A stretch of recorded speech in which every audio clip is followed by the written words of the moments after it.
कशाला आले होते मंदिरामध्ये? काय करायला आले होते ते? प्रार्थना करायला आले होते. म्हणजे आपल्या मंदिरामध्ये येऊन प्रत्येक व्यक्ती, कोणताही धर्मीय व्यक्ती असतो, तो पहिली गोष्ट करतो प्रार्थना. नंबर 2, ते त्यामध्ये दुसरी महत्वाची गोष्ट आहे जे वचन 12 मध्ये परुषी देखील म्हणतो की मी 2 गोष्टी करतो परंतु हा करत नाही. अशा कोणत्या 2 गोष्टी आहे? उपवास एक आहे आणि दशमांश एक आहे. अशा प्रकारे 3 गोष्टी झाल्या. कोणकोणत्या 3 गोष्टी झाल्या? पहिले प्रार्थना, दुसरा उपवास आणि तिसरा दशमांश. तर प्रार्थनेबद्दल ऑलरेडी मी दिलेले की ढोंगी प्रार्थना कशा असतात. त्याचबरोबरच मागच्याच रविवारी संदेश झालेला आहे आपला की दशमांश, आणि आज शेवटला भाग आहे त्यामध्ये आपण बघणार उपवास, ढोंगी उपवास, किंवा आपण म्हणूया की फास्टिंग हायपोक्रेसी. आणि हा देखील अतिशय कोणत्याही धर्मामध्ये, नुसतं ख्रिस्ती धर्मामध्ये नाही, आता या सगळ्या गोष्टी ज्या आपण बघतो त्यामध्ये हा उपवास जो प्रकार आहे तो सर्व धर्मीय विषय आहे, ओजस स्ट्रिप्टा. आणि त्यामुळे आपल्याला ही बाब देखील जाणून घ्यायला पाहिजे की या 3 गोष्टी करत असताना एक ख्रिस्ती म्हणून आपण कोणत्या गोष्टी करायला पाहिजे. परंतु यामध्ये आज विषय आपण बघत आहोत की आमचा उपवास कसा असायला हवा. उपवास करायचा की नाही करायचा हा देखील एक प्रश्न आहे. आणि उपवास करत असताना आपल्याला कोणत्या गोष्टी केल्याने उपवास मान्य होईल किंवा कोणत्या गोष्टी करायच्या नाही. आणि त्यामध्ये आपण म्हणून पाळत तुम्ही परुषीच लोकांच्या मागे का पडले. आता तो काय आमच्या मंदिरामध्ये कोणी पण परुषी वगैरे, कोणी शास्त्री परुषी या हे कोणी नाहीये. परंतु प्रियांनो, तेव्हा म्हणजे येशू ख्रिस्ताच्या काळामध्ये ते प्रमुख होते, त्यांचा एक रुतबा होता, त्यांचा एक लेवल होती, त्यांना एक काम होतं, त्यांना एक जबाबदारी दिली होती. आणि ते नुसतं पाळत नव्हते, एकदम जबाबदारीने पाळत होते. ते एकदम चर्चमध्ये नाही, रस्त्याने चालता चालताच आपली जबाबदारी पाळायची की बघा मी किती धार्मिक आहे.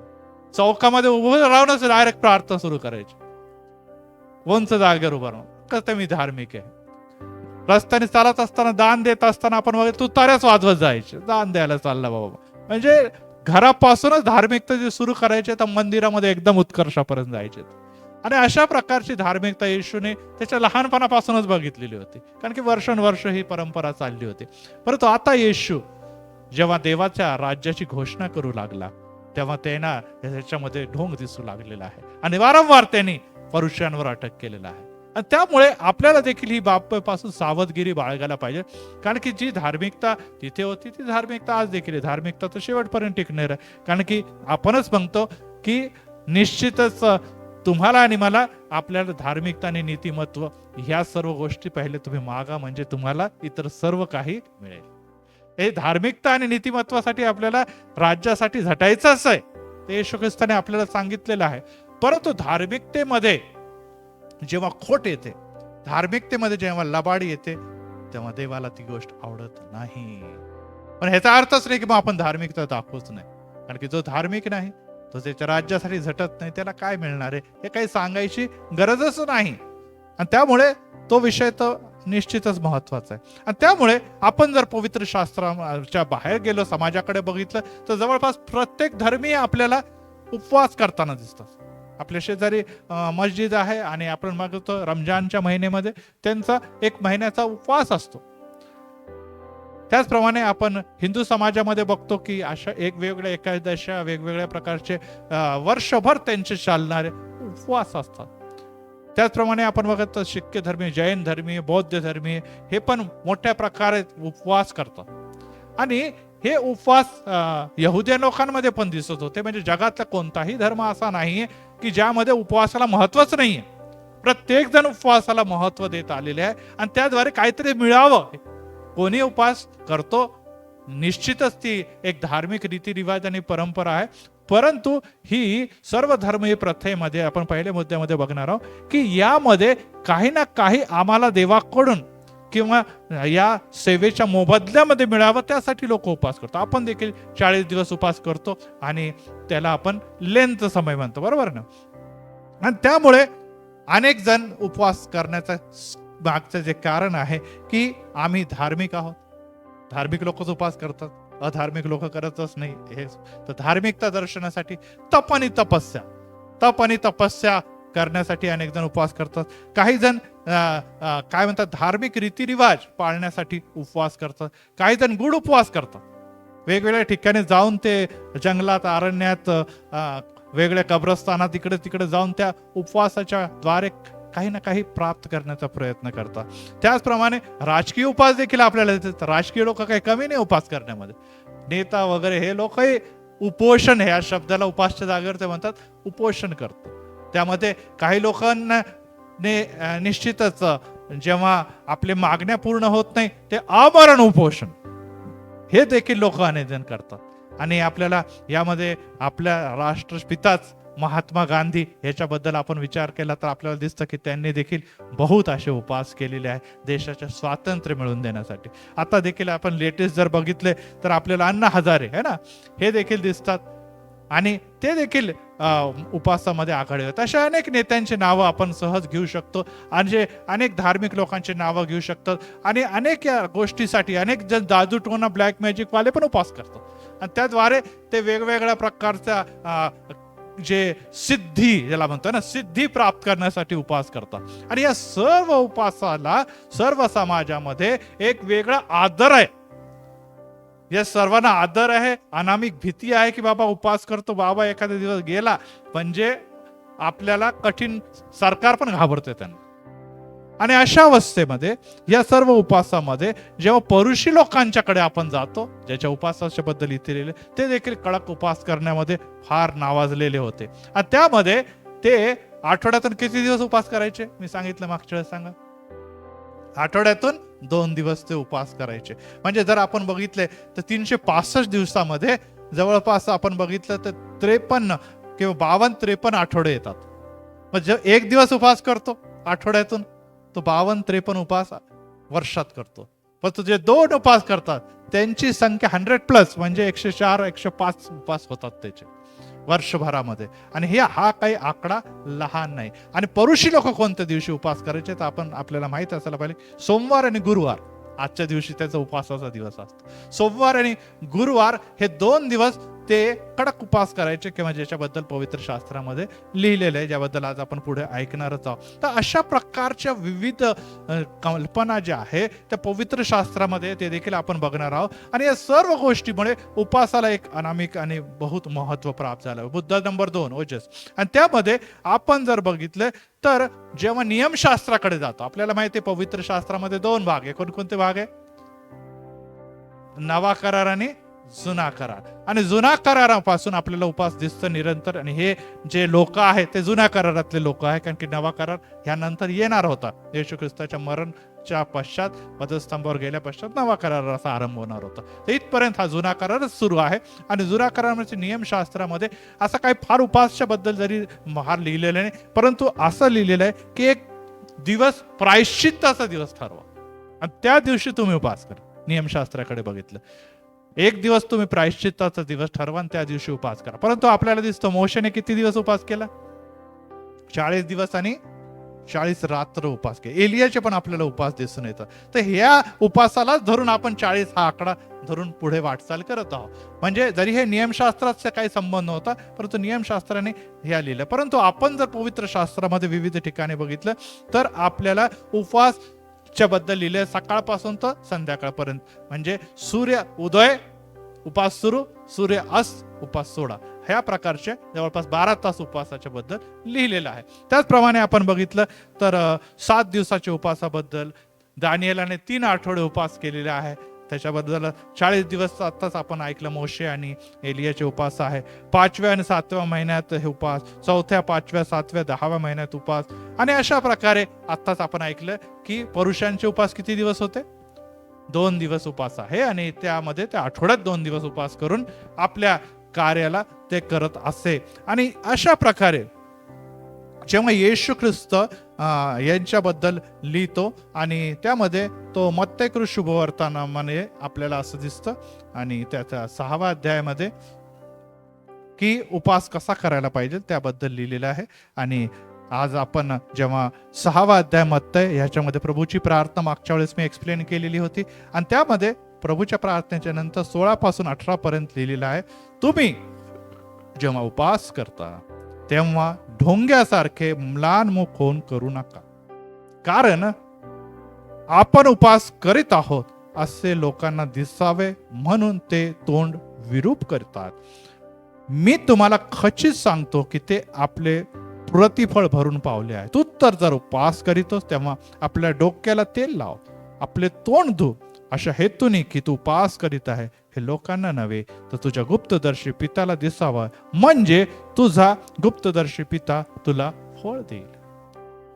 तुझा गुप्तदर्शी पिता तुला फळ देईल. आणि यामध्ये लिहिलेले तुम्ही जेव्हा उपवास करता, इथे लिहिलेले तुम्ही उपवास करावाच असं नाही, जेव्हा तुम्ही उपवास करता.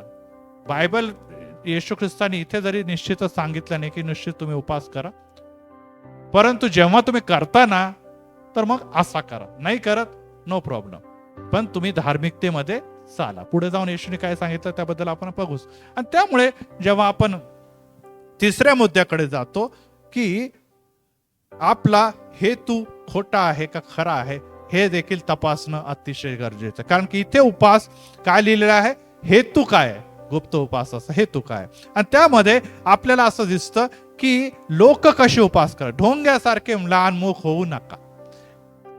आत्ताच आपण बघितलंय की परुषी उपवास करण्याचं जे ज्याला म्हणतात ना कला किंवा अभिनय लय जबरदस्त करायचे. मागच्या वेळेस पण आपण बघितलेलं आहे की ते मास्क म्हणजे खोटा चेहरा घेऊन सगळ्यांकडे वावरत होते, आणि त्याबद्दल त्यांचे अभिनय ज्याला म्हणतात ते खूप स्टँडर्ड होतं की ज्याद्वारे लोकांनी म्हणावं की खरोखर यांच्या सारखा धार्मिक कोणीच नाही. आणि त्यामुळे ते सर्वात प्रथम काय करत होते, इथेच येशू ख्रिस्ताने लिहिलेलं आहे आणि त्यामध्ये लिहिलेले की ते आपला चेहरा काय करत होते, म्लानमुख करत होते, विरूप करत होते, तोंड वाकडं तिकडं असं, म्हणजे बिलकुल थकून गेलेलं आहे, आता माझ्या अंगात जीव नाही, अशा प्रकारचं ते काय करत होते, ढोंग करत होते, ज्याच्याद्वारे लोक म्हणतील आणि म्हणतील वा वा वा बिचारा, किती कष्ट त्याच्या उपवासात, किती त्रास त्याच्या उपवासात होते. हे तर एक प्रकार झाला. त्याबरोबरच त्यांच्याकडे ते तोंड धुत नसे, म्हणजे जास्तीत जास्त चेहऱ्याला आपल्याला स्वच्छ न ठेवता विरूप करण्यासाठी चेहरा तसाच अस्वच्छ ठेवला तर काहीतरी मिळेल. दुसरी गोष्ट, त्या काळात दाढ्या होत्या, केस होते, तर दाढी तोडायची. आपल्याला माहिती उपवास करत असताना आपण योग मध्ये देखील बघितलं, केस तोडायचे, उपटायचे, हा शोकाचं प्रतीक आहे, हे शोकाचं प्रतीक. आणि ते देखील करण्याला ते मागे पुढे बघत नसे की उपवास आहे, शोक करत आहे आम्ही. आणि त्याबरोबरच राख माती देखील आपल्या डोक्यामध्ये टाकून घेत असत. परत हे देखील शोकाचं प्रतीक आहे, हे देखील आपल्याला योनामध्ये दिसतं. तर म्हणण्याचा अर्थ हा आहे की सर्व ज्या परंपरेच्या द्वारे हा उपवास ज्या दिवशी करत असेल त्या दिवशी गोंधळच आहे तिथे एकदम. आणि एवढा प्रकार जर चाललेला आहे तर काय लोक गर्दी नाही करणार बघायला. आणि त्यांना सगळ्यांना माहिती की सोमवार आणि गुरुवारी तमाशा असतो इकडे उपवास वाढल्या लोकांचा, आणि ते बघायला निश्चितच लोक येत असतात. आणि या प्रकारचा उपवास येशू ख्रिस्त बघतो, शिष्य पण बघतात आणि ते चकित होतात की हे काय बाबा. आणि मग येशूला विचारलं पण त्यांनी शास्त्री परुषांनी, त्याकडे देखील आपण की तुमचे शिष्य का नाही करत असा उपवास. त्याने आम्ही करतो ना, तू तर धार्मिक बनतो, मग तुझे शिष्य पण तर धार्मिक पाहिजे ना, हे तर काहीच करत नाही. मग पुढे आपण बघूच. आणि त्यामुळे त्यांच्या चेहऱ्यावर वेदना आहे, कुरकुर आहे, थकलेले आहे, आरडाओरडी आहे, फार ते गडबडीत आहे, खूप थकलेले आहे. आताच मागच्या वेळेस मी परुषांचे वेगवेगळे प्रकार बघितलेले, पायाला ठेचा मारून काय घेतय, आणि अशा प्रकारच्या अनेक गोष्टी ते करत करत चालत असताना या सर्व उपवासाला त्या समयाचे समाज बघून त्यांना काय आदर्श मिळत होतं, हे तर पुढारी होते. आणि पुढारी लोक असे उपवास करतात तर लोक म्हणतात बाबा आपल्याला असा उपवास जमणार नाही. त्यामुळे लोक एकतर उपवास करण्याचं धैर्यच करत नव्हते, किंवा करत असेल तर यांनाच फॉलो करायचं. दोनच, एक तर करणारच नाही ते म्हणते जाऊ दे बाबा हे काय आपल्याला नाही, मोठे लोक आहे, मोठ्या लोकांचं काम आहे, आपल्या गरीबाचं काम नाहीये. आणि आपल्यापैकी अनेक जण असेच म्हणतात जाऊ दे धार्मिक लोकांचं काम आहे, आम्ही कुठे धार्मिक आहे, नाही करत उपवास. परंतु दुसऱ्या बाजूला काही लोकांना कळालं की उपवास म्हणजे हेच गोष्टी करायला पाहिजे, ते त्यांना फॉलो करत असत. आणि त्यामुळे उपवासचा नेमका जो अर्थ आहे, ज्याच्याबद्दल प्रभू येशू ख्रिस्ताने 6व्या अध्यायामध्ये इथे लिहिलेलं आहे, ते नेमका अर्थच कुठेतरी मिसिंग होतं तिथे. तोच नेमका अर्थ कुठेतरी त्यामध्ये दिसत नव्हता जो देवाला अपेक्षित आहे. आणि येशू ख्रिस्त हे सगळं त्यांच्या जो वेगवेगळ्या ऍक्टिव्हिटीज पाहून तो चकित होत असे. आणि शिष्यांना निश्चितच त्याबद्दल तो शिकवत असताना निश्चितच या प्रवचनामध्ये जेव्हा डोंगरवर प्रवचनाचा पुढच्या भागामध्ये तो येतो तेव्हा त्यांनी त्याच्या अगोदर त्यांनी प्रार्थना कशी करावी ना, आपण मागच्या वेळेस बघितलं की प्रार्थना कशी करावी हे येशू ख्रिस्ताने शिकवलं. आता उपास कसा करावा हे देखील त्यांनी शिकवत असताना तो शिष्यांना म्हणतो 18 वचनामध्ये, अशा हेतूने की जेव्हा तू उपास करतो हे लोकांना नव्हे तर तुझ्या गुप्तदर्शी पित्याला दिसावा, म्हणजे तुझा गुप्तदर्शी पिता तुला फळ देईल. या उपासाच्या द्वारे जे काही तुला अपेक्षित आहे ते तुला जगातच मिळून जाते असं दिसतं. कारण की ते पित्याला काही संबंधच नव्हता, त्यांना जगाला दाखवत होते, जग त्यांचं कौतुक करत असं मिल गया आपण. त्यांना सगळं काही मिळालेलं याच आनंदामध्ये हे परुषी शास्त्री वावरत होत. परंतु येशू म्हणतो, अरे हे धार्मिक लोक आहात तुम्ही, आणि तुम्ही इस्रायली लोक आहात, ज्याला आता यहुदी म्हणून तुम्ही परिचित आहात, ते अब्राहमाची पुत्र आणि अब्राहमाची कन्या आहे. तुम्ही देवाचे पुत्र आणि देवाची कन्या आहे. तुम्हाला निर्मित कशाला गेलं? राष्ट्रांना आशीर्वाद द्यायला पाहिजे. आणि हे तुमच्यामध्ये अशा प्रकारचं काम आहे, तर तुम्हाला देवाचा संबंधच नाहीये काही. तुम्ही देवापासून खूप दूर आहात. आणि त्यामुळे येशू ख्रिस्ताने या उपासाच्या बद्दल लिहिलेलं आहे की तुम्ही गुप्त उपास करावा, गुप्त उपास करावा. आणि यासाठी जेव्हा जनमानसामध्ये या सर्व गोष्टी आहे त्याच्याद्वारे एकच गोष्ट ते करत होते की कोणाचं कौतुक करा? आमचं कौतुक करा, आमची धार्मिकता बघा, आमच्यासारखे बघा. आणि अशा प्रकारे किती कॉम्पिटिशन पण कदाचित त्यांच्या चालत असत की हा किती स्वतःला त्रास ग्रहण करतो, तो ती किती त्रास करून घेतो. मग त्यांच्यामध्ये धार्मिक नंबर 1, धार्मिक नंबर 2 असंही काहीतरी पुरुषांमध्ये चालत असावं. आणि यामध्येच त्यांचं सगळं आयुष्य चाललं आणि ते लोक बघणार, त्यांचं कौतुक करणार. आणि इथे सगळं काय मिळालं? प्रियांनो, जगापासून तुम्हाला अपेक्षित तर जगातच मिळणार. ते जगामध्ये तुम्ही लबाडी करणार, जग तुम्हाला काहीतरी देणार. जगामध्ये तुम्ही भ्रष्टता करणार, जगामधून तुम्हाला काय मिळणार? जगात तुम्ही खोटी धार्मिकता दाखवणार, जग तुमचं कौतुक करणार. परंतु इथे तुम्ही एक देवाची प्रजा म्हणून जगत आहात, देवाची पुत्र आणि कन्या. परंतु त्यामुळे तुम्हाला प्रत्येक गोष्टीसाठी देवाकडे बघायचं, देवापासूनच प्राप्त व्हायला पाहिजे. Praise the Lord. जग देव अगर न देव, देव तुम्हाला शिव्या देव अगर काय करो. येशू ख्रिस्ताला जगाने काय दिलं? वधस्तंभ दिलंय. परंतु ते कोणाला मान्य होता? परमेश्वराला मान्य. शिष्यांनी आपलं घरदार सोडून येशूला फॉलो केलं. त्यांना काय मिळालं? काही नाही. त्यांनाही सगळ्यांना रक्त साक्षी व्हावं लागलं. परंतु त्याचं प्रतिफळ कोण देते? देव देत आहे.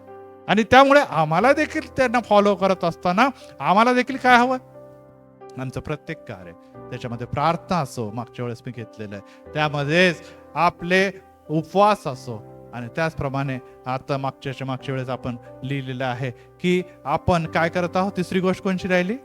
की प्रार्थना, उपास आणि दशमांश हे देखील आपण देवाकडून त्याचं प्रतिफळ मिळणार आहे. आणि त्या प्रतिफळाची आपल्याला अपेक्षा करत असताना आपला हेतू कसा असायला पाहिजे?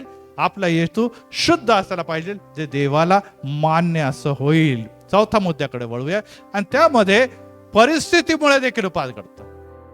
काही काही लोकांना बिचाऱ्यांची अवस्थाच अशी असते की त्यांचे उपासमारच जीवनामध्ये लिहिलेलं. ते धार्मिकतेशी त्यांचा काही संबंध नसतो. त्यांचा काही संबंध अनेक जगातल्या गोष्टी. कारण की आताच आपण बघत, आपण प्रार्थना करत असणार की आजकाल या दिवसामध्ये सगळीकडे आपल्याला काय दिसत आहे? दुष्काळ आहे, ओला दुष्काळ त्याला म्हणतो. काय होतं? लोकांच्या घरामध्ये पाणी शिरलं. आपल्या एरियामध्ये ताडीवाला रोडमध्ये मुळा मोठी नदीचं पाणी एरियामध्ये शिरलं. लोकांना विस्थापित व्हावं लागलं. कुठेतरी शाळेमध्ये, कुठेतरी सरकारी इमारतीमध्ये आश्रय घ्यावा लागला. हे तर ठीक आहे, इथे तर काही नाही. परंतु इतर राज्यांमध्ये आपण बघितलं तर लोक कितीतरी 15-20 महिन्यापासून ते कुठेतरी पडलेले आहे. काही लोक अडकलेले आहे, खायलाच मिळत नाही त्यांना. इथे कमी आहे, इथे सगळे लोक समाजसेवक त्यांना मदत करतात, पण अनेक देशांनी खायला प्यायला मिळत नाही. त्याचप्रमाणे भारताची लोकसंख्या एवढी आहे की सर्वत्र काही ना काही चालूच असतं. उन्हाळा आला की मग पाणीच नाहीये, मरत पाण्याच्या शिवाय चाललंय. अनेक राष्ट्रामध्ये युद्ध चालू आहे. आता पण पॅलेस्टाईन मध्ये बघितलं किंवा अनेक आफ्रिकन देशामध्ये लोक खाण्यासाठी भांडताय. उड्या मारते एक पोळ्यासाठी, त्यांचे कुत्रे कसे भांडतात एकमेकांना तसे त्यांच्या जीवनामध्ये आपल्याला भांडणं दिसतात. ही सर्व दुष्काळामुळे, ओला असो की सुका असो, या दुष्काळामध्ये अनेक लोक उपाशी, अनेक लोक, असं नाही की ते काही फार गरीब आहे, परंतु नुसता पैशाने आपण काही विकत घेऊ शकत नाही. आणि अशा समयी त्या उपासाला आपण खरोखर उपास म्हणणार काय? ते खायला मिळत नाही ते उपाशी राहतात, बिचाऱ्यांना जेवायला मिळत नाही ते उपाशी राहतात, मग तर ते सगळ्यात डेंजर उपास करतात. त्यांना स्वर्गातून आशीर्वाद मिळेल काय? नाही, कारण की ते उपास मारायचे या परिस्थितीतून जायसाठी परिस्थितीजन्य उपास झाले. या परिस्थितीमुळे निर्माण होणारे उपवास आहे. आणि त्यामुळे आपल्याला ही गोष्ट लक्षात ठेवायला पाहिजे की अनेकदा आपल्या जीवनामध्ये अशा प्रकारचे उपवास निर्माण होतात आणि आपण त्याच्यावरच खुश होऊन जातो की चला बाबा आज दिवसभर काय उपास झालेला, चला एक उपास तर पक्का होऊन गेला, कामामुळे जेवता आलं नाही. परंतु ह्या उपासाला आपण उपास निश्चितच म्हणू शकत नाही, कारण की उपासासाठी आपल्याला काहीतरी टाइम टेबल, काहीतरी योजनाबद्धरित्या काही गोष्टी कराव्या लागतात. अनेक लोक सकाळी नाश्ता करतात आणि मग ते डायरेक्ट रात्रीच जेवतात, मग दिवसभर त्यांचा काय झालेला आहे? उपास झालेला आहे. मग आता त्याला खरोखर उपास बनावा की नाही? ड्युटीमुळे, कामामुळे, सवयीमुळे ते काय करत आहे? जेवण करत नाही, तर तो आपण उपासामध्ये कंटिन्यू करू शकत नाही. काही नंतर हाफ डे उपास झाला आमचा. पण ह्या गोष्टीकडे देखील आपण लक्षात ठेवायला पाहिजे. तर त्यामुळे आपल्याला उपासामध्ये काय करायला पाहिजे? तर आपलं भग्न हृदय, आपलं अनुतप्त हृदय हे देवाला दाखवण्याची गरज आहे. माझं पोट किती भग्न झालेलं आहे आणि किती गुडगुड होत आहे, माझ्या पोटामध्ये कसं ऍसिडिटी झालेली आहे आणि मला चक्कर येते, हे देवाला दाखवू नका. देवाला उपासामध्ये भग्न आणि अनुपस्थित की मी हृदयापासून तुटलेलं आहे प्रभू, पोटाचा विचार करतच नाही, कारण की मी जेवणाच्याकडे नाही, आता तुझ्याकडे लक्ष लावत असताना आता मी खरोखर दुःखी आहे, मी माझ्या समस्यामुळे खरोखर त्रासलेला आहे, मी माझ्या आत्मिक जी पतन झालेलं आहे त्यामुळे मी खरोखर थकलेला आहे. जसं आपण दाविदाकडे बघतो, बेशेबाच्या पापामध्ये तो पडल्यानंतर आणि नंतर त्याचा मुलगा, बेशेबाचा मुलगा जेव्हा सिरियस आजारी असतो त्यावेळेस देखील आपल्याला दिसतो की त्याने उपवास केलेला आणि उपवास करून तो देवाकडे मागते की बाळाला तू वाचव देवा, परंतु तू वाचला का? नाही वाचला, मरण पावलेला आहे. आणि त्यानंतर त्याने तोंड धुतलं आणि उपवास सोडलेला आहे. आणि यामुळे आपल्याला असं दिसतं की उपवासामध्ये नंबर 1 पहिली गोष्ट आपल्याला ही दिसायला पाहिजे की खरोखर आपल्याला पोटापेक्षा हृदयाकडे जास्त लक्ष द्यायचं. Praise the Lord. पोट हे दुय्यम आहे. पोट किती दिवस आहे? जोपर्यंत आपण जगत आहोत. जगत असल्यामध्ये पण 2 समय वृद्ध झाल्यानंतर आपोआपच भूक कमी होऊन जाते आणि त्यामुळे ऑटोमॅटिकली आपल्या त्या वृत्तीच्याकडे जातच असतो. परंतु प्रियांनो, हे पोट आणि या सर्व गोष्टी, भूक, या सगळ्या गोष्टी कुठपर्यंत आहे? जोपर्यंत आपण या जगामध्ये जगत आहोत. त्यानंतर आपलंच सेवन ते कीटक करतात पेटीच्या आत घुसून आणि 10, 15, 20, 1 महिन्यानंतर तिथे काहीच राहत नाही. कुठे गेली तुमची बॉडी? खाऊन टाकली कोणीतरी. यस, आपणच भक्ष्य बनून जातो कोणाच्या तरी. यामुळे आपल्याला ही बाब लक्षात ठेवायला पाहिजे की जे टिकणार आहे त्याच्यासाठी उपवास करणं गरजेचं आहे. Praise the Lord. जे जाणार आहे खड्ड्यामध्ये त्याच्यासाठी आपण उपवास निश्चितच मिळणार आहे. जेव्हा आत्म्यासाठी तुम्ही करणार तर देव काही तुम्हाला तसंच ठेवणार का? नाही, निश्चितच त्याची पूर्तता देव करेल, परंतु पहिले प्रायोरिटी, प्राथमिकता कशाला असायला पाहिजे? आत्मिक गोष्टीसाठी. दुसरी गोष्ट ते उपवासाद्वारे होते. दुसरी गोष्ट आहे की अनेकदा आपण काय करतो, गंभीर पाप आपल्या हातून घडतात, चुका आपल्या हातून घडतात आणि आपली भूक मरून जाते, खावसंच नाही वाटत, जेव्हा असंच वाटत नाही. का? कारण की आपल्या हातून काहीतरी गुन्हा घडलेला असतो, काहीतरी आपलं मन बोचत असतं, टोचत असतं आणि मग मिसेस म्हणतात अरे घ्या ना, काय रोज 3 चपात्या खाता, आज अर्धी चपाती. नाही, इच्छाच नाही आज जेवायची, नाही खाण्याचीच इच्छा नाही. का? काय झालं असं? तुम्हाला नेहमी भूक लागते, आताही भूकले, आम्हाला दिसतंय तुम्हाला भूक लागली, सकाळपासून तुम्ही जेवले नाही. नाही ग, भूकच मरून गेली माझी. का? ह्याला उपवास म्हणता येईल का? निश्चितच म्हणता येणार नाही. कारण की ही आमची मनाची टोचणी, रुखवलेलं अंतःकरण, बायकोचं नवऱ्याचं भांडण झालं, जेवण तसंच पडलेलं आहे, सकाळी उठून तसं फेकून दिलेलं आहे. का? दोघं भांडताय, मग कोणाला भूकच नाही, घरात ते मुलंही विचारे उपाशी झोपतात. आणि ही घटना आपल्याला अनेक जागेला दिसून येते की घरामध्ये भांडणं झाले आणि जेवण तसंच पडून राहिलेलं आहे. आणि यामुळे याला उपवास म्हणणार का? निश्चितच म्हणणार नाही. परिस्थितीजन्य गोष्टी आहे, जे कदाचित दुष्काळामध्ये झालेले, कदाचित घरातल्या परिस्थितीमुळे झालं. अनेकदा आपण डिप्रेशनमध्ये असतो, चिंतेमध्ये असतो, काळजीमध्ये असतो, आणि त्यामुळे देखील आपल्यामध्ये उपवास किंवा खाण्यावरून आपलं मन उडून जातं आणि आपण म्हणतो कसं तरी एक घास गिळला नाही, इच्छाच नाही खायची. काय घ्या, थोडंसं खाल्लं तर तुम्हाला किती तुम्ही सुकले, किती तुम्ही अशक्त झालेले, पण नाही ना, आम्हाला इच्छाच होत नाही. म्हणजे मानसिकरित्या किंवा आपण काहीतरी परिस्थितीतून असं जात असतो की आपली भूकच उडून जाते. आणि अनेक सर्वांच्या जीवनामध्ये असं होतं कुठे ना कुठे, की कधी कधी आपली भूक उडण्याचं कारण पोट नसतं, तर आपलं डोकं असतं, ज्याच्यामध्ये टेन्शन आणि डिप्रेशन आणि असतं, आणि त्यामुळे आपली जी भूकेज किंवा जेवणाची मनीषा जी असते ती मरून जाते. आणि हे देखील नैसर्गिक आहे.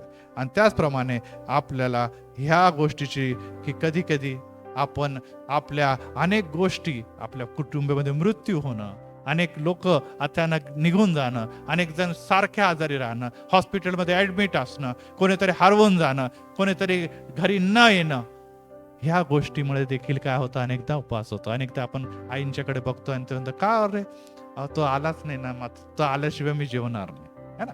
माता अनेकदा म्हणते की तो गेलेला आहे, आता येईल आता येईल, फोन करते, फोन उचलत नाही, मला टेन्शन आलं, ते आल्याशिवाय मी जेवणार नाही. आणि अनेकदा अनेक लोक अशा प्रकारे त्या गोष्टीमुळे जेवत नाही. कधी कधी ते तसंच उशीर झाल्यामुळे झोपून जातात, सकाळी लक्षात येतं रात्रभर मी जेवलेच नाही किंवा दिवसभर मी काही खाल्लं नाही. आणि अशा प्रकारची ही जी परिस्थितीमुळे निर्माण झालेलं उपासाला तुम्ही उपास म्हणू शकतात का?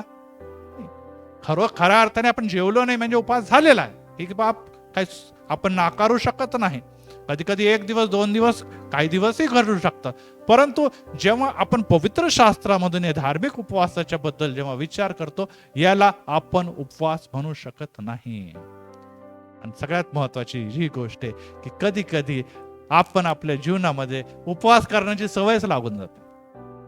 म्हणजे शुक्रवार म्हणजे मी उपवासच करणार, अनेक लोकांची सवय आहे. बुधवार आहे तो उपवासच करणार. आणि उपवासाची सवय झाल्यामुळे काय होतं, उपवास तर केलाच जातो, आपल्या शरीराला, बॉडीला सवयच होऊन जाते. शुक्रवार म्हटलं की न कळत आपलं डोकं, आपलं शरीर साथ देत नाही. आज मला सगळ्यांना माहित आहे उपवास करणारच नाही हा व्यक्ती. आणि ह्यामुळे ती काय होते, रिवाज, परंपराच बनून जाते. मग त्याला पण काही महत्व नाही. रीतिरिवाज, परंपरा ह्याच्यामध्ये आत्मिकता कमी आणि पद्धती जास्त, आणि रिवाज आणि परंपरेला देखील देव महत्व देत नाही, कारण की त्याच्यामध्ये काय आहे, सवय जास्त आहे, परंतु भग्नता, नम्रता आणि देवाबरोबर बसून खऱ्या अर्थाने एकमेकांबरोबर जे संभाषण असायला पाहिजे, जे उपासाचे समय होतील, ते नसतं. सकाळी जातात, दिवसभर उपाशी राहतात, संध्याकाळी जेवतात, आणि वेळच नाही उपासाबरोबर प्रार्थना करायला, बायबल वाचायला. ह्यामुळे ही एक रीतिरिवाज आणि परंपरा झालेली आहे. की आले घरी की बाबा नाही, नॉनव्हेज नाही खायचं, ते उपास आहे, आज डाळ भात द्यायचं मला. आणि असे अनेक प्रकारचे रीतिरिवाज, अनेक प्रकारचे परंपरा अनेक जण पाळतात. आणि त्यामुळे या सर्व परिस्थितीजन्य उपासाकडे जेव्हा आपण बघितलं, तेव्हा आपण हे बघतो की आपल्या शरीराला ते कलसीकरास पत्र 2 अध्याय आणि 18 ते 23 यामध्ये संत पाऊल देखील कलसीकरास पत्र आणि याचा 2 अध्याय आणि त्यामध्ये 18 वचनापासून बघा पुढे.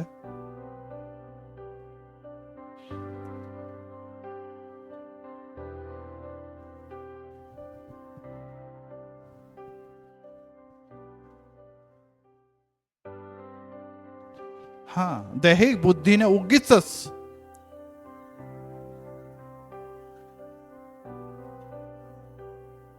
येस, अशा लोकांना जेव्हा तुम्ही बघतात आणि त्याचं कौतुक करतात, त्याला उदो करतात, कलसीकरास पत्र 2 अध्याय आणि वचन 18 मध्ये लिहिलेलं आहे, तर त्याला उगाच त्याचं कौतुक करत बसू नका, कारण की त्याद्वारे त्याला फॉलो करल्यामुळे तुम्ही देवापासून मिळणारी बक्षीस गमावणार आहे पुढे.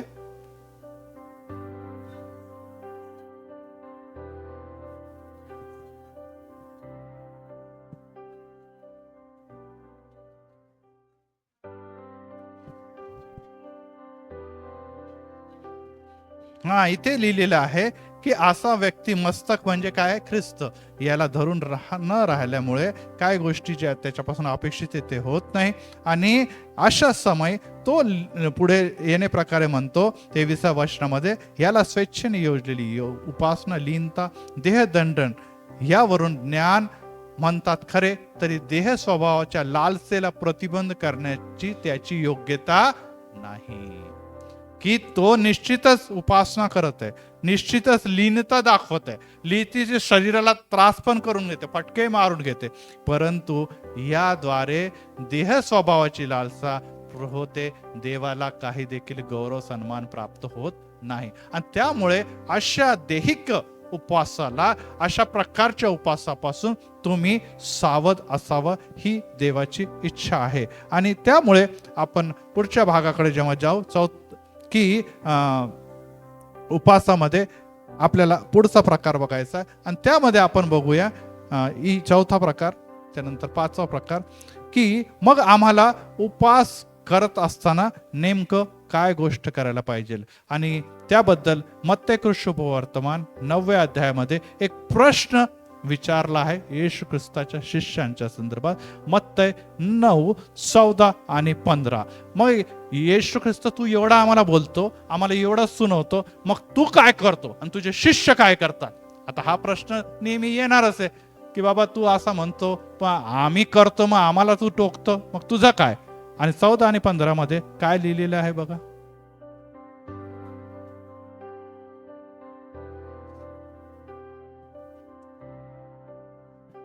आता बघा, आम्ही म्हणजे योहानाचे शिष्य, परुषी, त्या समयचे सर्व धार्मिक लोक पुष्कळ उपवास करतो, पण आपले शिष्य उपवास तपास काही करत नाही. आणि तुम्ही जे करतात त्यांनाच बोलतात, आणि हे जे काही करत नाही त्यांना तर तुम्ही काहीच बोलत नाही. पुढे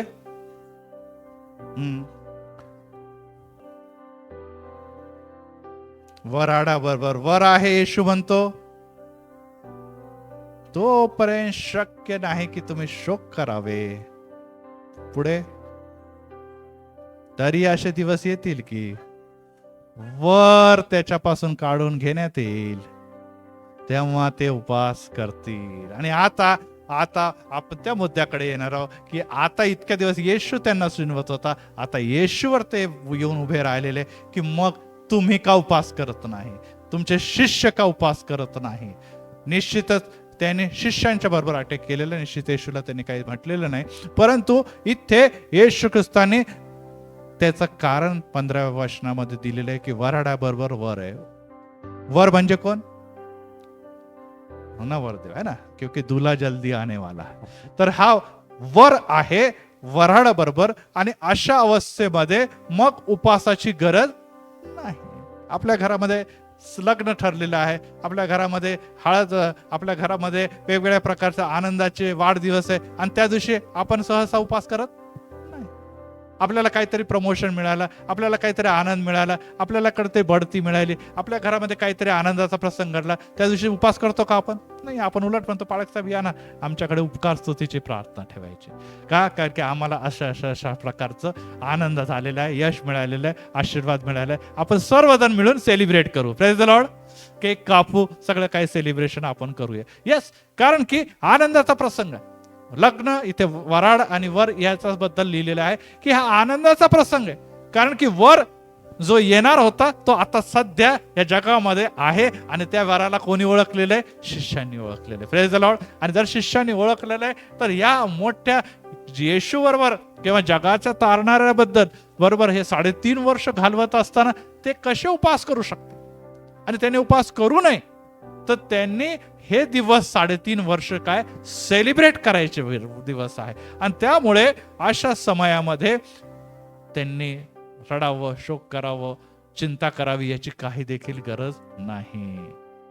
आणि त्यामुळे या आनंदाच्या समयामध्ये ही बाब आहे की ते लोक काय करत नाही, उपवास करत नाही. तर ते या आनंदाच्या समयीमध्ये, उत्सवाच्या समयीमध्ये काय करत आहे, ते व्यवस्थित जेवतात, खातात, पितात आणि आपल्या वराबरोबर काय करते, हे दिवस घालवते. परंतु आता सेकंड पार्ट मध्ये लिहिलेला आहे, परंतु आता अशी वेळ येणार आहे की वर त्यांच्यापासून काढून घेतला जाईल.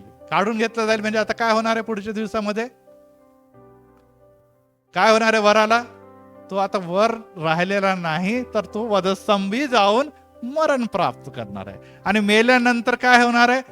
त्याचं पुनरुत्थान होणार आहे. तो जगातून निघून आता त्याच्या पित्याच्याकडे निघून जाणार. त्या समय आता हे जे काही दुरावा निर्माण झालेला आहे, या जे काही परिस्थिती निर्माण झालेली, आता इथून चॅलेंजिंग समय सुरू होणार आहे. इथून पुढे शिष्यांसाठी, मंडळासाठी निश्चितच कठीण दिवस येणार आहे. कारण की इतके दिवस येशू ख्रिस्ताच्या प्रोटेक्शन मध्ये, येशू ख्रिस्ताच्या मार्गदर्शन मध्ये, येशू ख्रिस्ताच्या सामर्थ्यामध्ये सर्व चमत्कार, आनंद, विजय, सर्व काही गोष्टी, कौतुक, होसन्ना, या सगळ्या गोष्टी चालू होत्या. परंतु आता काय? आता येशू गेल्यानंतर शिष्यांना पण काळजी पडली होती की तू गेल्यानंतर आमचं काय होणार. आणि आपल्याला असं दिसतं की ते भयभीत झाले, एका रूम मध्ये लपून बसलेले आहे आणि प्रार्थना करत आहे. कारण की भीतीचं वातावरण आहे. आणि आता भीतीचं वातावरण आहे, तेव्हा उत्सव आनंद कोणी करत नाही. उत्सव आनंद आता करण्याचा समय गेलेला आहे. आपल्याला किती दुःखाच्या समयामध्ये किती बिर्याणी आणून दिली तर आपल्याला जेवायची इच्छा होत नाही, खाय प्यायची इच्छा होत नाही. आपल्या आवडीचा पदार्थ जरी आपल्याला दिला तरी आपण खाऊ शकत नाही. आणि ही परिस्थिती निर्माण झालेली होईल ती, आणि ती परिस्थिती तेव्हाच नाही तर आता देखील निर्माण झालेली आहे. Praise the lord, praise the Lord. Yes, were already गेलेला आहे आणि आम्हाला आता विविध संकटाला सामोरे जावं लागत आहे. परिस्थिती कठीण आणि कठीण आणि कठीण होत चाललेली आहे. आपल्याला सर्वत्र आता मंडळांवर अटॅक आणि छळ होताना आपल्याला दिसत आहे. आणि लोक आम्हाला आणि आमच्या या धार्मिक वृत्तीला, या सर्व प्रकारच्या प्रीती, प्रेम, अहिंसेला काय करत आहे? अपमानित करत आहे. आणि अशा समय आम्हाला काय करायचं? येशू ख्रिस्त असं काय म्हणतो?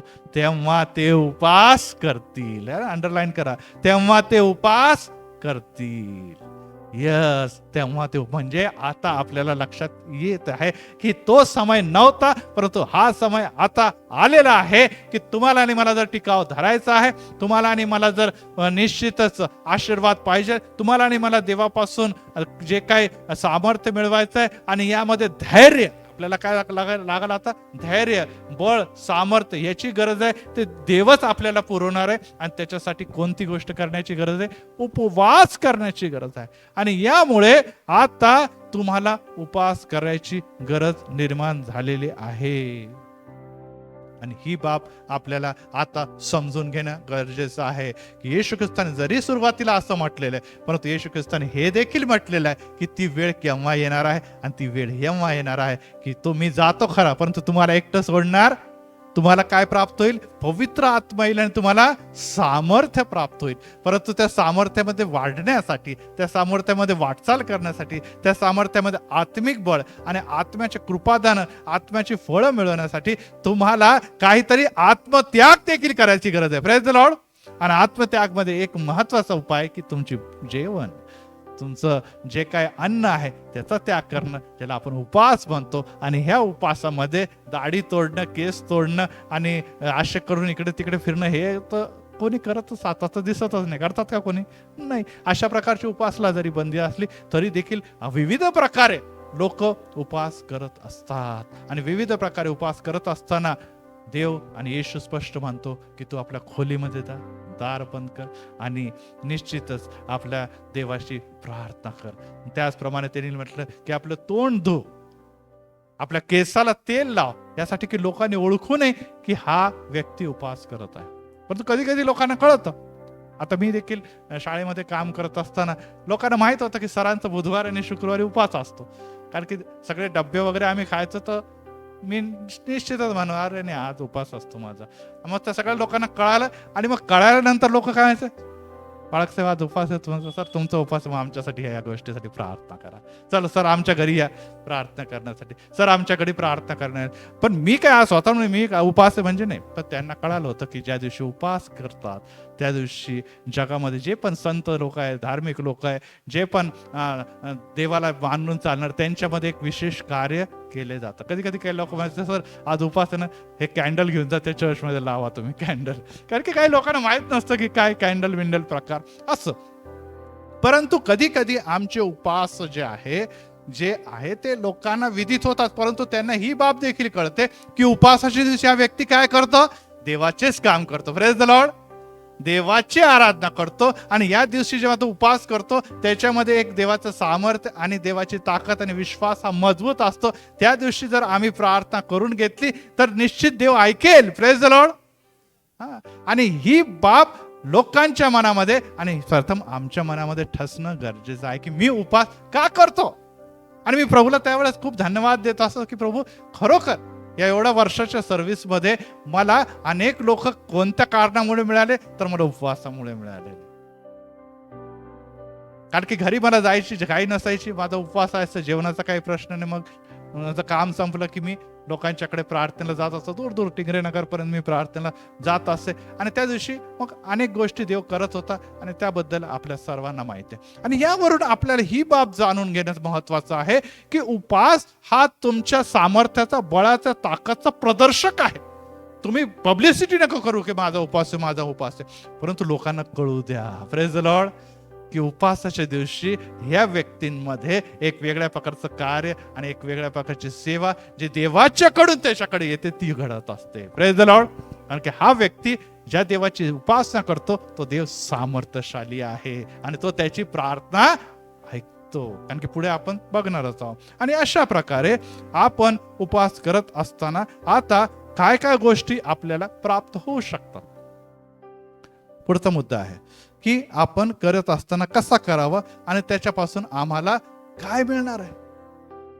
कारण की प्रत्येक लोकाला प्रत्येक कार्याच्या बद्दल, कोणती धार्मिक कृतीच्या बद्दल काही ना काही मिळत असतं.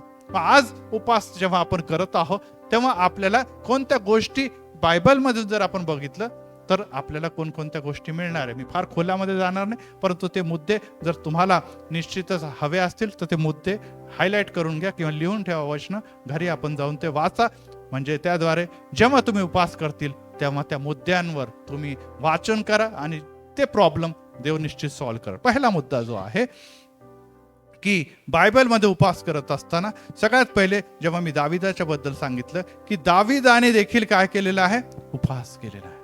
जेव्हा जेव्हा संकट आलेले, जेव्हा जेव्हा शत्रूने घेरलेले, जेव्हा जेव्हा त्याच्या घरामध्ये मृत्यूचा प्रसंग आलेला आहे, जेव्हा जेव्हा त्याच्या हातून पाप घडलेले, त्याने उपास केलेला आहे. आणि त्यामध्ये आपण दिसतो स्तोत्र 35 आणि 13 मध्ये दावीद राजा काय म्हणतो. स्तोत्र संहिता अध्याय 35 आणि 13. मी सगळं वाचायला नाही सांगणार, परंतु त्यात एक दोन भाग आपण बघूया की दावीद राजा स्तोत्र 35 आणि 13 मध्ये उपवासाच्या बद्दल काय म्हणतो. आपल्याला वाचायला सापडलं त्याने.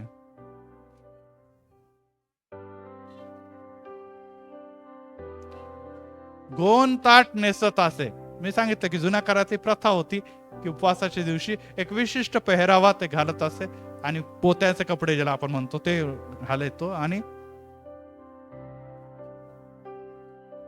आपल्या जीवाला काय करत होतो, क्लेश देत होतो यासाठी की शत्रूंपासून माझा बचाव हो, शत्रूंपासून माझा बचाव. परिस्थिती विकट आहे, परिस्थिती गंभीर आहे.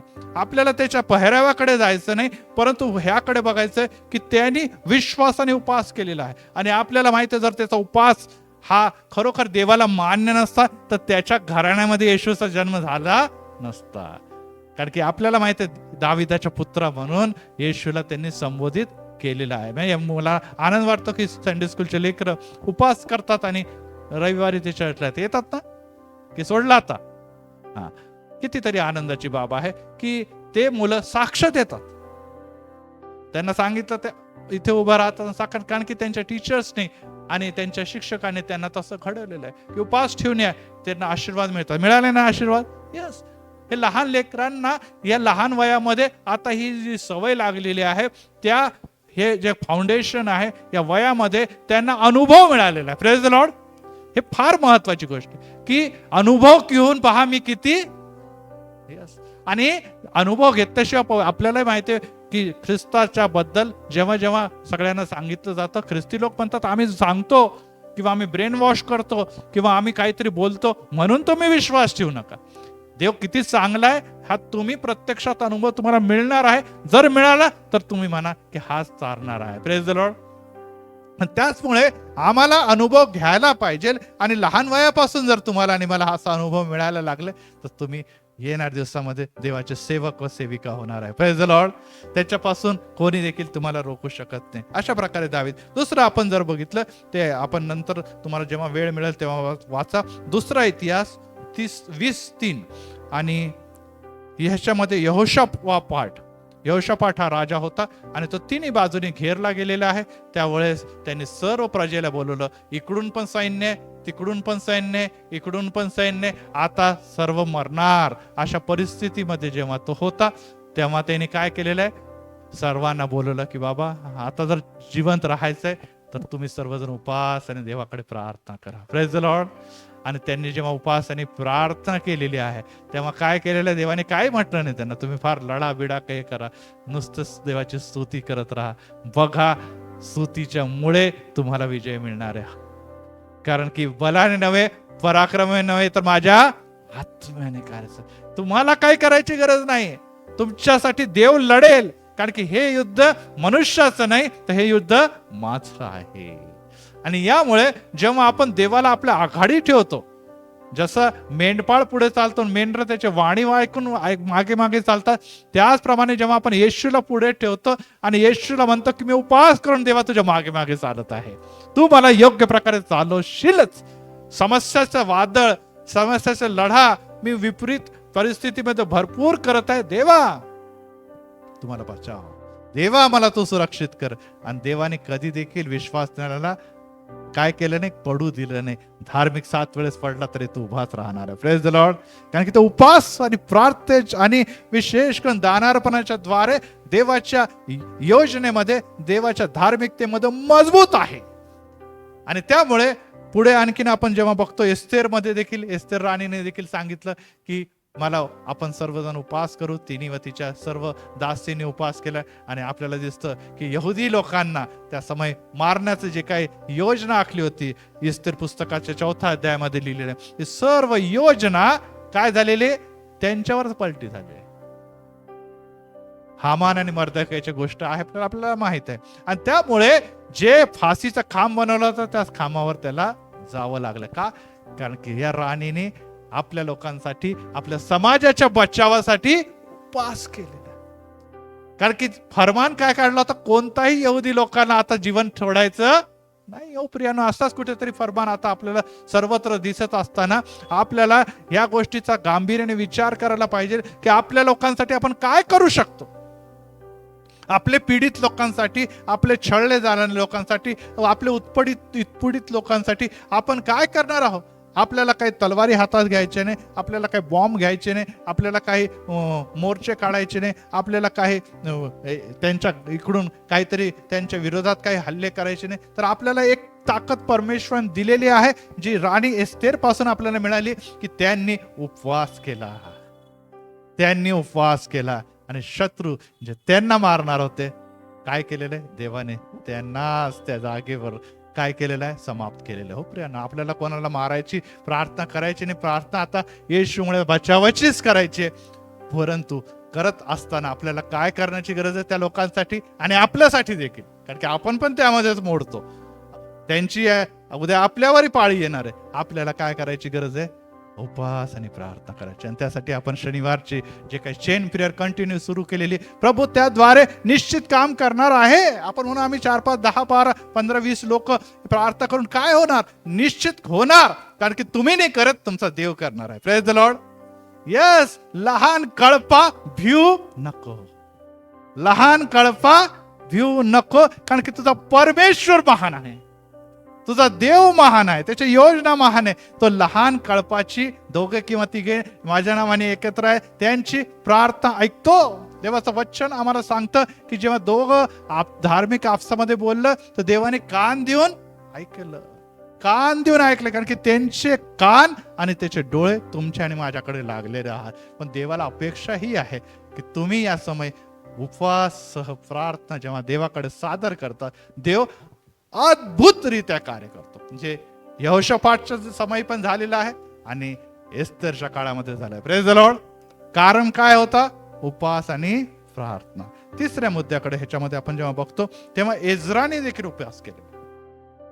एज्राने देखील उपवास केलेला आहे आणि त्यामध्ये त्यांनी एज्रा 8वा अध्याय आणि 21 वचन जर सापडलं तर वाचा कोणीतरी. एज्रा 8:21 यामध्ये आपल्याला असं दिसतं की हे बॅबिलोन इथे बंदिवासात होते आणि त्यांना जेव्हा यरुशलेमच्या बद्दल कळालं की यरुशलेमचे सर्व जे वेशी त्या कोसळल्या, जाळून टाकण्यात आलेले, आमचं महत्वाचं जागा यरुशलेम आणि आता तिथे काहीच राहिलं नाहीये, अशा समय ते रडतात आणि ते शोक करतात आणि त्यांना राजा परमिशन देतो की जा तुम्ही आणि परत एक वार त्या यरुशलेमच्या वेशी उभारा.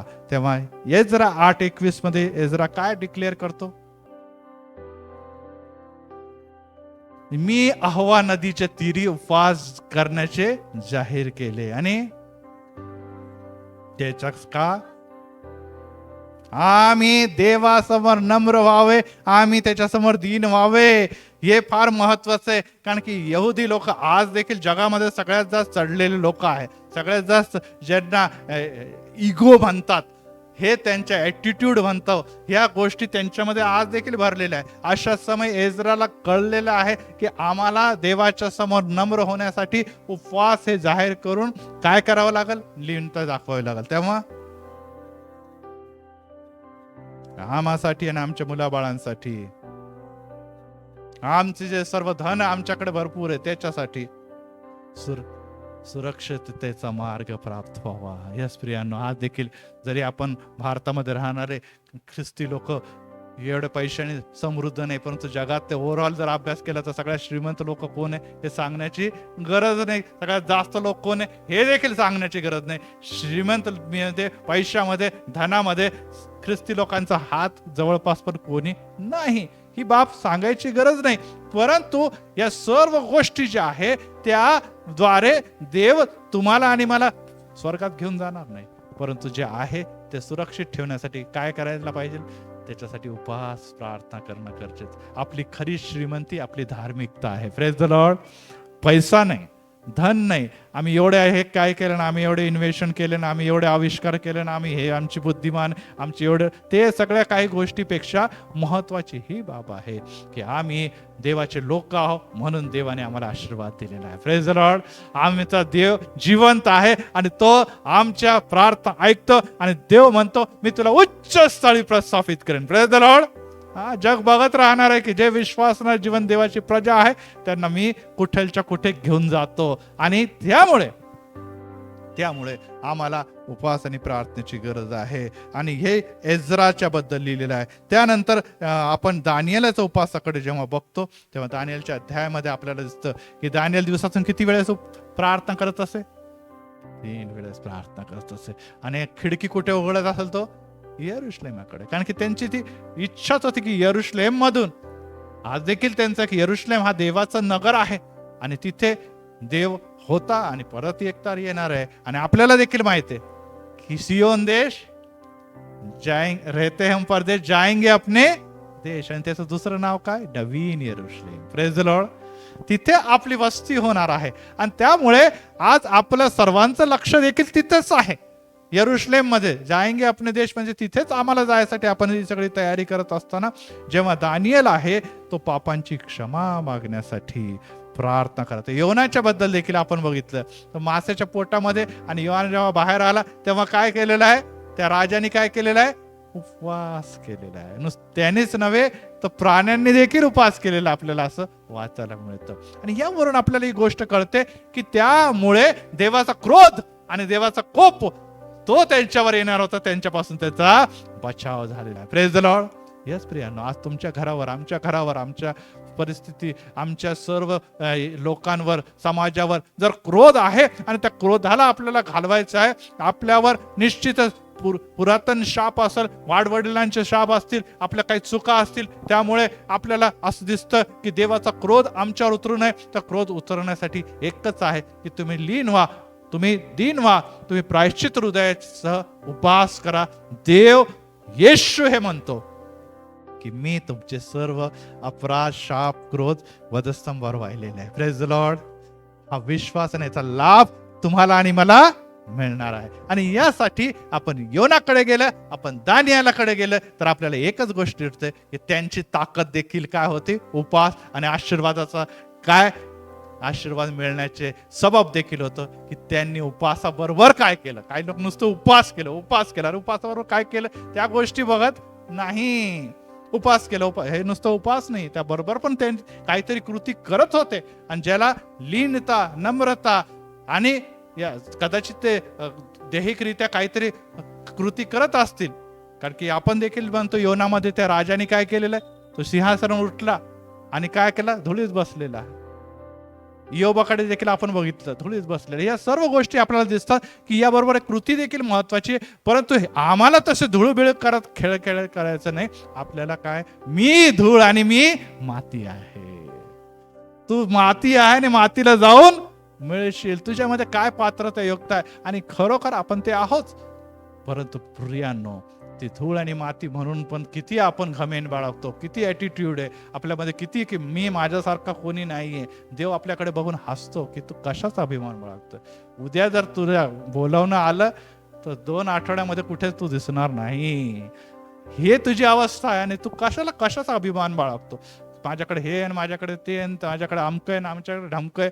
ते सगळं काही, कितीतरी राजा आले आणि कितीतरी सम्राट आले आणि कितीतरी लोक आले, सर्व आले आणि गेले. ते कोणी आता विसरून गेले त्या लोकांना. इतिहास बदलून टाकलेला आहे भारतामध्ये अनेक गोष्टीचा. लोक इतिहास बदलण्याच्याच मागे लागलेले, जेव्हा बदल इतिहास. आणि असे कितीतरी लोकांनी काय काय त्याग केलेले, बलिदान केलेले. परंतु एकच गोष्ट लक्षात ठेव, मनुष्य विसरून जाईल, देव विसरत नाही. Praise the Lord.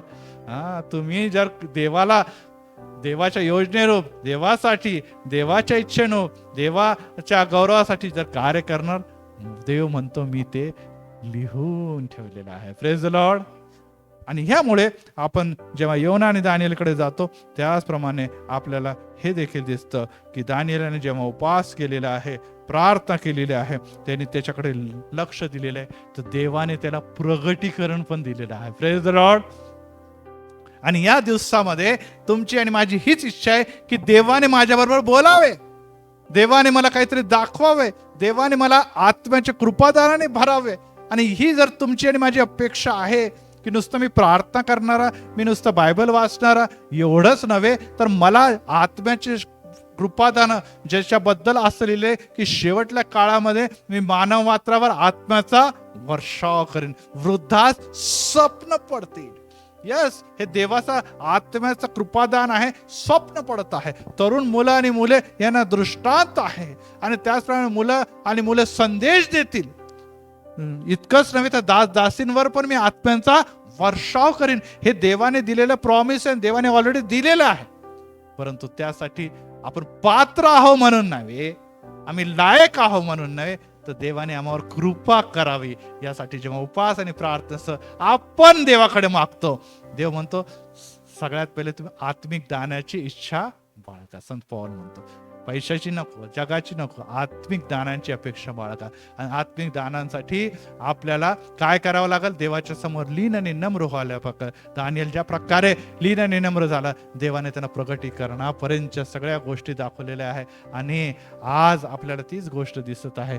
आणि त्यामध्ये दानिएल ज्या काही गोष्टी दिसलेल्या आहेत, सेकंड कमिंग आणि त्याबद्दल, आणि त्याच्यानंतर येशूचं द्वितीय आगमन, अनेक गोष्टी त्यांना उत्तम दिशा प्राप्त झालेल्या आहेत. तो दानिएल आज तुम्हाला आणि मला हेच सांगत आहे की उपवास आणि प्रार्थना करण्याने मला पैसा मिळावा, मला धन मिळावं, मला सुरक्षा मिळावी, या सर्व गोष्टीचं देव देणार आहे. परंतु देवाची इच्छा आहे की जसा मी सामर्थ्यशाली तसं तू देखील सामर्थ्यशाली असावं. Praise the lord. Praise the Lord.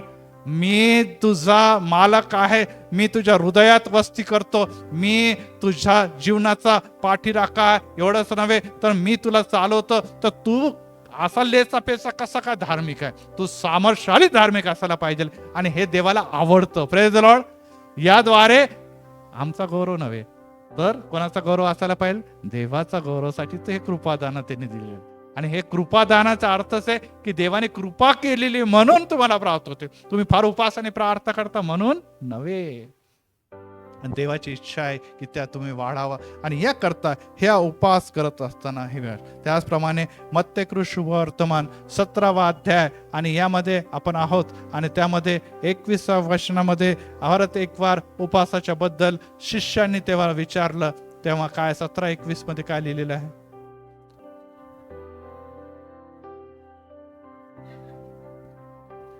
काय करायला पाहिजे आता आपल्याला? उपवास आणि प्रार्थनेच्या द्वारे सैतान व सैतानी सत्तेला जर तुम्हाला पराभूत करायचा आहे, जर घालवायचं आहे, तर काय करावं लागणार तुम्हाला? उपवास आणि प्रार्थना. आणि उपवास न प्रार्थना न करता जर तुम्ही उडी मारली त्या राज्यात, तर तुम्हाला पलटीच देणार तो सैतान, पटकी देणार तो उलट. आणि हे आपल्याला दिसतं इथे शिष्यांच्या बद्दल हेच घडलेलं आहे. शिष्य म्हणतात आम्हाला का नाही काढता आलं, आम्हाला सगळ्यांच्या समोर अपमानित व्हावं लागलं की एवढ्या दिवस यांच्या बरोबर राहिला, 3.5 वर्षे एवढ्या मोठ्या गुरु बरोबर राहिला, तो अन्याय मोठे मोठे चमत्कार करून तुम्हाला एवढं भूती काढता आलं नाही. हे दान ऑलरेडी दिलेलं होतं शिष्यांना, परंतु त्याला घालवता आलं नाही. मग ते विचारतात की आम्हाला का काढता आलं नाही? मग येशू म्हणतो तुम्ही कमी पडत आहात, तुम्ही कमी पडत आहात. प्रार्थनेबरोबर तुम्ही काय करायला पाहिजे? उपवास. यस प्रियांनो, आज सैतानाचे दडपण, सैतानाची भीती, सैतानाचे आक्रमण, सैतानाचे हल्ले, सैतानाच्या वेगवेगळ्या स्वप्नामध्ये आणि घरामध्ये विविध प्रकारे सैतानाच्या सर्व कुयोजना चालत असताना देव आणि सैतान तुमच्या उपवासाकडे बघत आहे. Praise the Lord. नुसतं देव बघत नाही, कोण बघतो? सैतान भी बघतो. अरे उपवास कर रहा बॉस, दूर रहने का जरा. त्यांच्यामुळे जे दूतांना म्हणतो लांब राहा, उपवास मध्ये आहे माणूस, पळावं लागणार आपल्याला. यस, हे सैतान आणि त्याचे दूतांना तो पहिले सांगून ठेवतो. आणि यासाठी प्रियांनो, आम्हाला जगामध्ये लोक घाबरणार नाही, परंतु एकच गोष्ट, जे न दिसणारी सत्ता आहे, ज्या जगातले सगळे लोक घाबरतात, ते तुम्हाला आणि मला तुमच्यामध्ये असलेल्या येशूसाठी केलेल्या उपवासामुळे घाबरून पळतील. Praise the Lord. आणि त्यांना पळावंच लागणार आहे. Praise the Lord.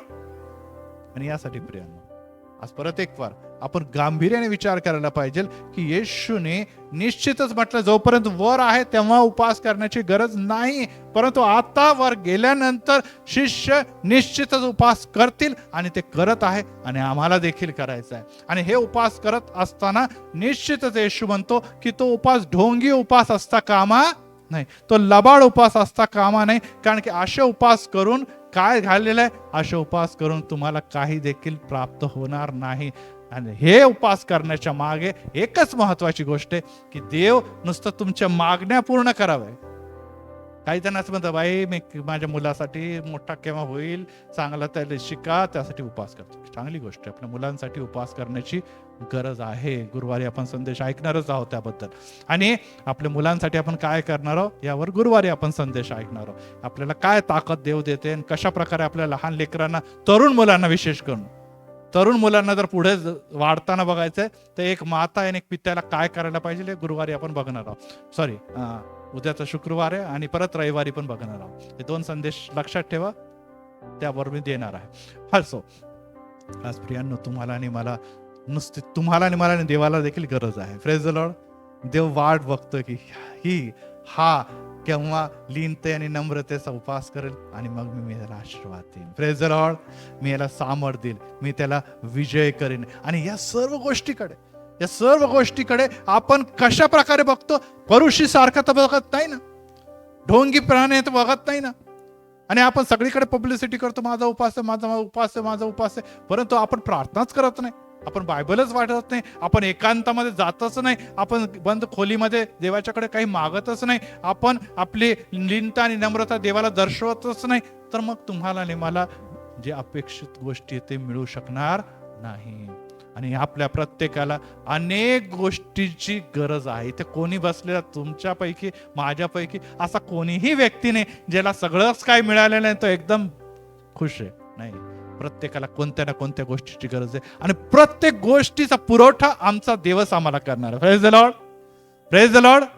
आणि त्यासाठी देव आम्हाला म्हणतो की तू धार्मिक व्हायला पाहिजे, परंतु धार्मिक होत असताना परुषीसारखा धार्मिक नाही चालत. ढोंगी धार्मिकता नको. तुम्हाला कशी धार्मिकता पाहिजे हे 6व्या संदेशपर्यंत मी तुम्हाला वेगवेगळ्या टप्प्यामध्ये सांगितलं. एकच शास्त्र भाग मी 6 दिवस चालवलेला आहे. 1-1 तासाचे संदेश आहे, 6 तासाच्या वर संदेश झालेले आहे. अवश्य परत एकदा आपण रिवाईज करा, कारण की एकत्र दिल्यामुळे आपल्याला कंटिन्युटीमध्ये ते सर्व संदेश यूट्यूब चॅनलवर दिसतील आणि ते आपण जेव्हा बघताल परत एक वार आपण रिवाईज करा, कारण की परत परत त्या गोष्टी रिपीट करण्यासाठी वेळ अनेकदा नसतो. आणि त्यामुळे प्रियांनो, आम्हाला उपवास करत असताना आपण सर्वात पहिले हीच गोष्ट आहे की आपण आपला हात उजव्या हातात देवाच्या द्यायचा आहे. Praise the Lord.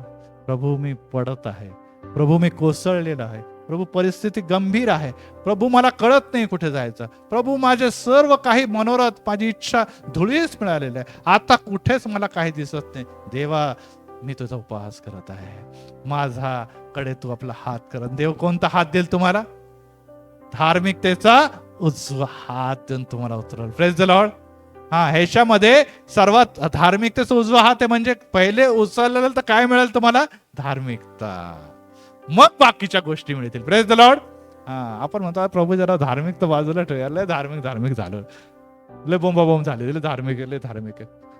बरोबर आहे, बोंबाबोंब झालेली असेल, चांगली आहे वाईट आहे ते महत्वाचे नाही, पण देवाने जर हात दिलेला आहे म्हणजे तुझा उपवास मान्य झालेला आहे. Praise the Lord. तुझी प्रार्थना देवाने स्वीकार केलेली आहे. आणि यासाठी प्रियांनो ह्या गोष्टी आपण करायला पाहिजे. दुसरी गोष्ट आहे की तुम्हाला आत्मिक दान देवाला द्यायचे आहे. Praise the Lord.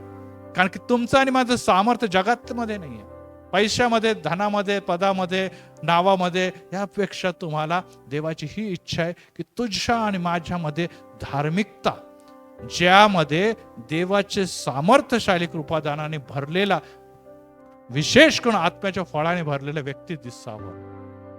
याद्वारे इतरांना काय दिसेल? याच्या ठेव त्यांचा जिवंत देव वस्ती करतो. Praise the Lord. तुम्ही असे चांगली सत्कर्म बघा की त्याच्याद्वारे कोणाचं नाव होईल? तुमच्या स्वर्गीय पित्याचं. तुमचे सत्कर्म बघून, तुझे सत्कर्म बघून. हे सत्कर्म काय आहे? हे सत्कर्म ह्या नाही या गोष्टी जे पर्युषी करत होते. सत्कर्म हे आहे की तुम्हाला जे आत्म्याचे फळ दिलेले आहे त्याद्वारे तुम्ही भरून लोकांसाठी सेवा करतात, गोरगरिबांच्या अडचणीमध्ये मदत करतात, लोकांसाठी धावून जातात, लोकांना मदत करतात, लोकांना प्रीती करतात. आणि येशूने शिकवलेले की आपल्या शत्रूंसाठी देखील प्रार्थना करा. अशा गोष्टी जेव्हा दिसतात तेव्हा म्हणतात नाही नाही नाही, हे फार वेगळे लोक आहे बाबा, आम्ही जे काही केलं ते चूक केलेलं आहे. हे चूक त्यांना कळल आणि ते म्हणतील हे कुठून आलं यांच्या ठाई? सगळेजण म्हणतील त्यांचा देव येशू कुठून आलेला आहे. Praise the Lord. आणि तिसरी महत्वाची गोष्ट आहे, आणि मग मी संपवतो, की आपल्याला जर लक्षात ठेवा की तुम्हाला आणि मला सर्वात महत्वाची गरज आहे देवाची. Praise the Lord. सगळ्यात महत्वाची गरज काय आहे जगामध्ये? देव. देव मिळाला तर सर्व काही मिळालं, देव गेला तर सगळं संपलेलं आहे.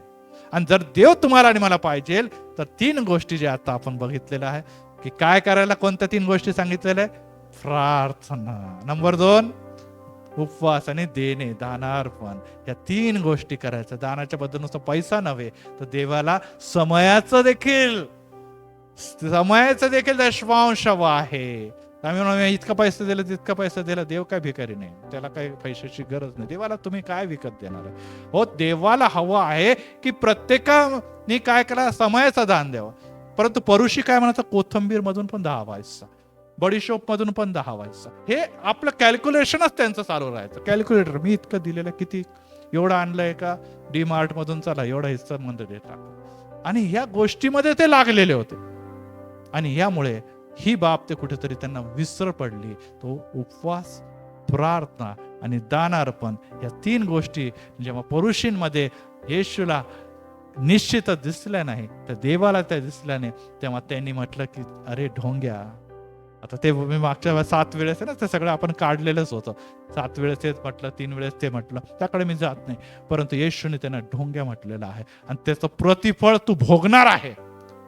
त्याचं प्रतिफळ तुम्हाला भोगावं लागणार आहे. कारण की येशू म्हणाल, तुम्ही माझ्या नावाने भूते काढले, माझ्या नावाने चिन्ह चमत्कार केले, माझ्या नावाने जो अनेक गोष्टी केल्या, परंतु तुमची आणि माझी ओळख, अरे ढोंग्या, तुझी जागा तिकडे आहे जिथे सैतान व सैतानाचे दूत त्या अग्नीच्या सरोवरामध्ये तिकडे तुला टाकण्यात येणार आहे. आणि त्यामुळे प्रियांनो, ढोंगीपणा, प्रार्थना या सर्व गोष्टी जेव्हा तुम्ही करतात तेव्हा एकच गोष्ट लक्षात ठेवा की तुमची कोणतीही कृती, कोणतीही कृती, विशेष करून या 3 कृत्या जेव्हा देवाला समोर ठेवून त्याला उंचावण्यासाठी आणि त्याला प्रसन्न करण्यासाठी होतील, तेव्हा जकातदाराला तो म्हणतो की ह्यानी जी काही प्रार्थना केलेली आहे ती प्रार्थना मी मान्य केलेली आहे. आणि तो काय म्हटला होता जकातदार?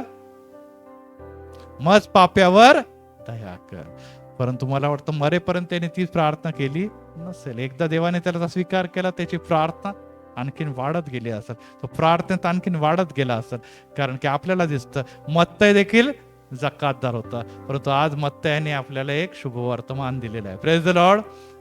मत्तयाने कदाचित हीच प्रार्थना केली असेल, जक्कयाने देखील हीच प्रार्थना केली असेल, परंतु तो तिथेच थांबलेला नाही. त्यांनी काय केलेलं आहे? आज या घराण्याला तारण प्राप्त झालेलं आहे. हा पण अब्रामाचा पुत्र झालेला आहे. यस, आपल्याला या गोष्टीमध्ये समाधानी नाही. काही लोक म्हणतात तेवढीच प्रार्थना नाही, तेवढी नाही चालणार. प्रभूची प्रार्थना तेवढी पण नाही चालणार आहे ना. आणि प्रभूची प्रार्थना बस एवढंच, पाळायचं नाही, पुढे नाही जायचं. येशूने म्हटलं एवढंच करावं, मी एवढंच करणार.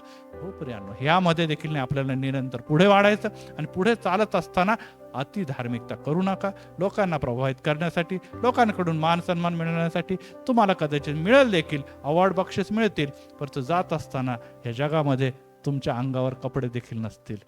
का?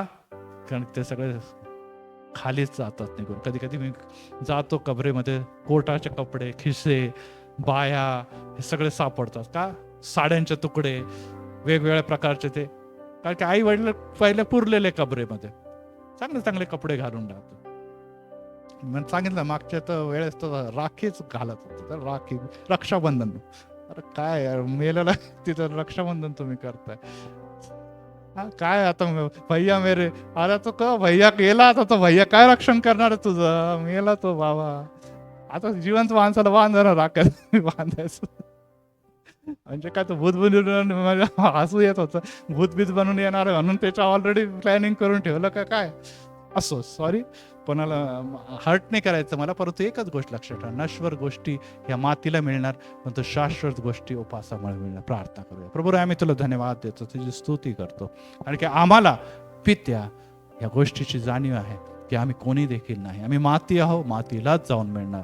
आमची धार्मिकता ढोंगी धार्मिकता, अनेकदा पुरुषांसारखी धार्मिकता, अनेकदा फसवेगिरीची धार्मिकता ही आमच्यातून दिसून येते बापा. आणि अशा समय तू आम्हाला आवरणारा, तू आम्हाला चालवणारा, तू आम्हाला घडवणारा पिता म्हणून जेव्हा आम्हाला वचनांच्या द्वारे बोलतो, तेव्हा आम्हाला पुरुषांसारखं नव्हे, तर आम्हाला निश्चितच लीन आणि नम्र अनेक सेवकांची आज आम्ही नावं घेऊन आणि त्याचा अभ्यास केलेला आहे, त्यांच्यासारखं व्हायला पाहिजे. कारण की त्यांनी उपवास केला, त्यांनी प्रार्थना केली, त्यांनी दान आणि दशमांश दिले, आणि परिणाम हा झाला की देवाने स्वर्गातून त्याची प्रार्थना ऐकली आणि त्यांच्या सर्व गरजा पुरवल्या. इतकंच नव्हे तर त्यांना मृत्यूपासून देखील वाचवलं, त्यांच्या घराण्यांचा तो त्यांनी बचाव केला. इतकंच नव्हे तर हे शिष्य जेव्हा उपास आणि प्रार्थना करत असतील, त्यांनी जगाची उलथापालथ केलेली आहे. पित्या, मी तुला धन्यवाद देतो की ते सोप्या भाषेमध्ये, उत्तम अशा सोप्या शिक्षणाच्या द्वारे तू जगाची उलथापालथ करत असताना, येशू राजा, हे प्रथम आम्ही आमच्या जीवनामध्ये उतरून घ्यावे. कारण की जर आम्ही या सर्व गोष्टी पाळत नाही तर आम्ही कोणाला काय बोलणार आणि देवाच्या समोर उभे तरी कसं राहणार? आज परत एक फार नव्याने आम्ही तुझ्या जवळ उभा राहत असताना, प्रभू येशू, जे काही तू बोध आम्हाला केलेले ते आमच्या हृदयात स्पर्श करणारे, कानाने ऐकण्यासाठी सुंदर, एवढं पुरेसं नाही तर ते आमच्या आचरणातही दिसावं, अशी कृपा आणि दया कर. कारण की हे वचन जेव्हा आमच्यापर्यंत येतात, अनेकदा सैतान आणि परिस्थिती आमच्यापासून हिरावून घेते. आज प्रभू येशूमध्ये या सर्व अडखळ बंधन दूर कर. जे पापात आहे, जे शापात आहे, जे आजारपणात आहे, जे निराशात आहे, जे वेगवेगळ्या बंधनात आहे, जे दुःखात आहे, जे क्लेशात आहे, येशूच्या नावामध्ये, येशूच्या नावामध्ये हे वचन त्यांच्या हृदयात फेडत असताना, हे कार्यासाठी ते एक पाऊल पुढे टाकत असताना, मनाशी ते निश्चय करत असताना की मी येशूसाठी प्रार्थना करणार, प्रार्थनेमध्ये वाढणार, मी येशूसाठी दान, समयाचं दान, जीवनाचं दान, मुलांचं दान आणि त्याचप्रमाणे पैशाचं दान अर्पणार. अनेक जण म्हणतात की मी उपवास करणार, मी प्रार्थना करणार, मी आठवड्यातून एकदा, मी आठवड्यातून 2दा, आणि जेव्हा देव मला प्रेरणा देईल तेव्हा मी उपवास करणार. कारण की याची थोरवी महान आहे.